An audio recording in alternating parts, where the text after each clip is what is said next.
ఆషాఢమాసం గోరింటాకు. ఆషాఢం అనగానే మనకు మొదటగా గుర్తుకొచ్చేది గోరింటాకు. ఇది ఐశ్వర్యానికి, ఐదోతనానికి గుర్తు. ఏ శుభకార్యాలకైనా చేతులకి కాళ్ళకి అలంకారంగా గోరింటాకు పెట్టుకుంటే ఆ ముచ్చటే వేరు కదండి.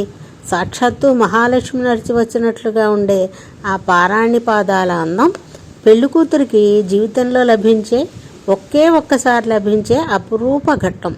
ఆడవాళ్ళంటేనే అలంకార ప్రియులు కదా. కోటీశ్వరులకి, కుటీరంలో నివసించే ఆడపిల్లలకి కూడా సమానంగా అందాన్ని పంచే గోరింటాకు గురించి ఎంత చెప్పినా తక్కువే కదా. పండిన చేతుల్ని 10 సార్లు చూసుకుని మురిసిపోయే అమ్మాయిలు, భర్తకి చూపించి మురిసిపోయే గృహిణులు. 5వ తనానికి చిహ్నమైన ఈ గోరింటాకు మనకు లభించే ఖర్చు లేని విలువైన సంపద. ఔషధపరంగా కూడా గోరింటాకు నీటి నుంచి రక్షణ ఇచ్చే కవచంలా ఉపయోగపడుతుంది. వానాకాలంలో ఒరుపుల నుంచి రక్షణ కలిగిస్తుంది. ఆషాఢంలో తప్పనిసరిగా గోరింటాకు పెట్టుకోవాలనడంలో అర్థం ఇదే.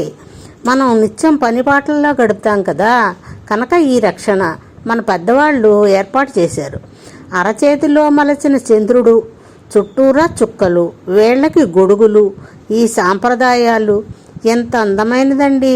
ఇది మనకే సొంతం. ఇన్ని అందాలు, ఇన్ని పండుగలు మన భారతదేశంలో పుట్టిన ఆడపిల్లకి గర్వపడే వారసత్వాలు.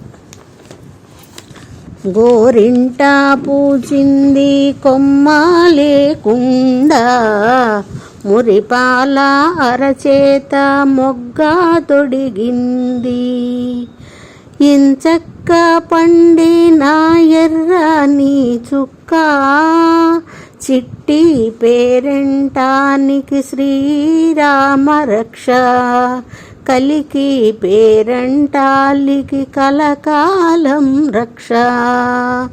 ఆ చందమామ లాంటి భర్త రావాలని తల్లిలు ఆశీర్వదించి అమ్మాయి చేతిలో పెట్టే గోరింటాకు అమ్మంత అందమైన ఆకు. ఇంకెందుకు ఆలస్యం, త్వరగా పెట్టేసుకోండి మరి గోరింటాకుని. ఆషాఢ మాసం వచ్చింది అంటే గోరింటాకు అయిపోయిందట. నవరాత్రులు, వారాహి మాత నవరాత్రులు అయితే మాత్రం ప్రారంభమయ్యాయి కదా. నేను ఏదో రోజున గుడికి వెళ్ళాలి, రోజు వెళ్ళలేని వాళ్ళు, కొంచెం వీలు లేని వాళ్ళు ఉంటూ ఉంటారు. అందులో నేను ఒకదాన్ని. అందులో అమ్మవారి గుడికి వెళ్ళాలి అని అనిపించింది. నేను వెళ్ళే టైం కూడా పంతులు గారు నాకు సాయంత్రం టైం అని అందరూ చెప్తున్నారండి, కానీ ఆయన పూజ అయిన తర్వాత మాత్రం నేను వెళ్ళాను. 7 దగ్గర నుంచి 7:30 దగ్గర నుంచి సంథింగ్ 9:30 లోపల చూడాలట ఈ వారాహి మాతను. అయితే మాత్రం కాశీలోనే కాదండో, మన ఇంట్లో ఇక్కడ మన చుట్టూరు ప్రాంగణంలో వారాహి మాతను ఎవరైతే నిలబెట్టినా మనం ఆ టైంని అమ్మవారి దర్శనం అయితే మాత్రం చేసుకుంటే చాలా మంచిదిటండి. మనం అంటే ఈ విధంగా ఇంట్లో మనం నిలబెట్టుకోవడానికి చాలా మడి ఆచారం పద్ధతి ఉండాలట. అందుకని గుళ్ళో అయినా సరే కొంచెం పూజ అయితే మాత్రం చేయించుకుందాము అని చెప్పేసి అయితే మాత్రం గుడికి వెళ్ళి దండం పెట్టుకొని పూజ అయితే మాత్రం నేను చేయించుకున్నానండి.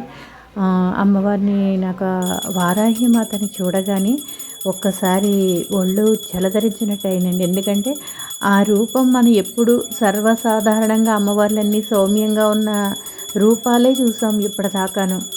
ఇలా అమ్మవారిని వారాహి మాతగా అన్నది ఎప్పుడు మనం చూడలేదు.